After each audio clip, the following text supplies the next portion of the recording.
Caitlin Clark, let it be known, she does not like this Stephanie White offense, how these players in the WNBA don't even know where to move or how to move or where to cut. And that leads to a lot of her turnovers.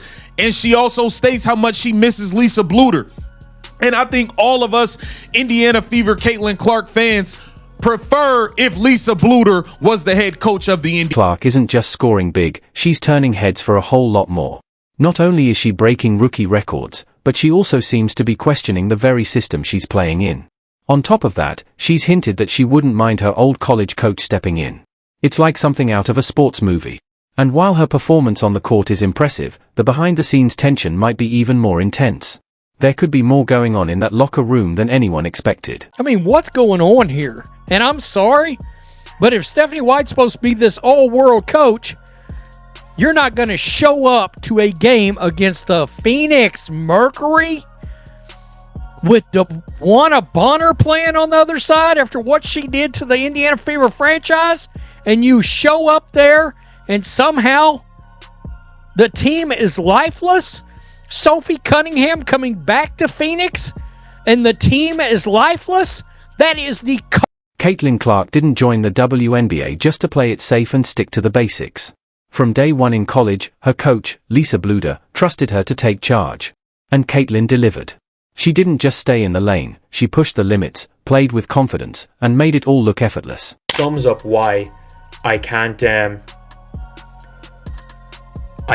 stand Stephanie White as a basketball coach for Caitlin Clark. I don't think that Stephanie White is a bad coach. I don't get it twisted. She's not a bad coach at all. I just don't think she's the right coach for Caitlin Clark. So let's take a listen to this right here. This was on the podcast with Super. But I think that's even been something like me and Steph have always talk about when we go and watch film. And even that New York game where I played really, really well. Obviously scored a lot of points. I think I had 9 assists or 10 assists that game. She was a rebound and assist off a 32-point triple-double. And is the only reason her team... So you can imagine the shock when Caitlin entered the WNBA and found herself in Stephanie White's system, an approach that, frankly, feels more like a rulebook than a game plan.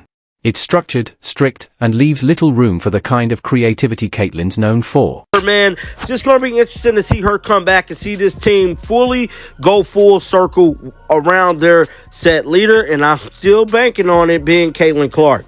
Without Caitlin Clark, they had 19 in the one game and 16 in their previous game without CC even playing. Then came the game against the Liberty. Caitlin was on fire, not just playing well, but completely taking over. By the fourth quarter, she'd made a couple of mistakes, sure. 2 turnovers. But that happens to the best. Even legends like Michael Jordan had off moments, and no one told him to sit down for the rest of the game. But in this case? Just like that, Clark was benched, as if she'd broken some major rule. My precious Cece, she was upset. She didn't say nothing, no smiling, walked off, not looking at no cameras. I'm talking about, you can tell it's all on her face. She got it in her mind. But look, I need y'all to understand. That was so embarrassing and pathetic, and the teamwork was not there. But I remember Jordan had got hurt his second year. He didn't come back into playoffs, and that playoff series was legendary. He scored 63 points in one game, but he still lost though. Meanwhile, other players were turning the ball over left and right and still staying in the game. The only ones besides Clark who seemed to have any real freedom on the court were Tash and Mitchell. It's like they're the only ones not stuck following a playbook that treats basketball like a military routine. The Stephanie White offense compared to what she was doing at Iowa when she took over the world. Let's take a look. At the college, it was very similar. All I would attack, we're known to have 5 shooters on the floor at all time. We played with really good floor spacing, and at Iowa it was the same way.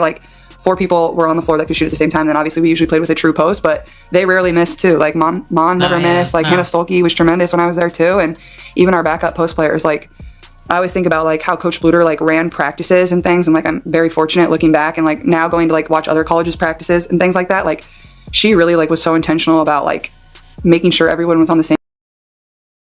Here's the real issue. Coaches like Stephanie White seem more focused on avoiding mistakes than actually playing exciting basketball. But you don't win games, or grow a fan base, by playing it safe. That's not offense. That's just playing not to lose. Lisa Bluder never coached like that. She didn't panic when Caitlin took a risky shot or made a bold pass. She knew that the big plays, the ones that make the highlight reels, come from taking chances. You don't hold a player back because one move didn't work. You trust them to make the next one count. That's what makes this situation so frustrating. Caitlin sees the game unfold seconds before anyone else. It's a rare gift, even among seasoned pros. But instead of letting her use that vision, White keeps her locked into a strict system, like she's worried Caitlin might go off script. And that's the problem. You don't limit a player like Clark. You let her lead. In over 10 years, and Caitlin Clark has something to do with that, man. They was 8-5 with Caitlin. At the end of the day, no matter how many games they win, they lost more games without Caitlin Clark playing. Like, so everybody argument that Caitlin Clark is the Achilles heel, Caitlin Clark is this and that, your argument is obsolete, bro. They will forever have that notion on there, that blemish on there. Now, if they would have won more games, lost less, then you might have. You know what the WNBA is missing right now? Smart, forward-thinking basketball. The kind where the game is led by vision, not just playbooks. A lot of college coaches actually get this, and Lisa Bluder is a perfect example. If she stepped into the league today, her team would be putting up 110 points a night without breaking a sweat. But instead, the current system is focused on playing it safe. And it's killing creativity. Players are scared to take chances because one mistake could land them on the bench. For someone like Caitlin Clark, that means her instincts and imagination are being held back. Her confidence slowly starts to fade. What the league needs is the freedom we see in college ball. Coaches who know that a bold mistake is better than 10 boring, safe plays. Bring back that Bluder-style energy. Let players be fearless again. Because that's the kind of basketball that grabs your attention and keeps people watching. Still lost though. But at the end of the day, he fought. And you could tell that he missed being away from the game. So I can see my precious CC coming back doing her thing for the playoffs. I just want her to be 100% healthy at the end of the day. If Stephanie White gonna keep jeopardizing. Right now, the only thing more predictable than the offense is Caitlin Clark getting benched for trying to make something exciting happen. And if that's the new norm, don't be surprised when the league starts losing what it needs most, players who actually make people want to watch. Let's talk about the real issue, the WNBA's obsession with giving veterans the benefit of the doubt. If you thought this league was a meritocracy, think again. In reality, experience often outweighs performance. A veteran can miss easy shots, turn the ball over, even pass it to the mascot, and still stay in the game. But a rookie like Clark? One flashy mistake while trying to create? She's on the bench. That's a huge difference from how Lisa Bluder coached. From the start, she gave Clark full control, trusted her with the offense and let her learn by doing. Bluder knew that confidence doesn't grow by punishing every misstep.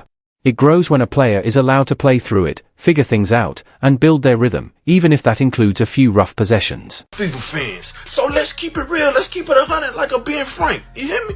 So let me ask y'all again. Is Stephanie White a good coach? A great coach? I'm waiting. No, she not. Not even close. If anything, she puts a star in the offense. She's sucking the life out of the team, out of the franchise. And Kelly Krostoff, whatever her name is, Lynn Dunn, you hear me? They all need to go. If you look at what's going on, Stephanie White's offense feels less like basketball and more like filing a tax return, complicated, full of steps that don't need to be there, and ending with everyone frustrated.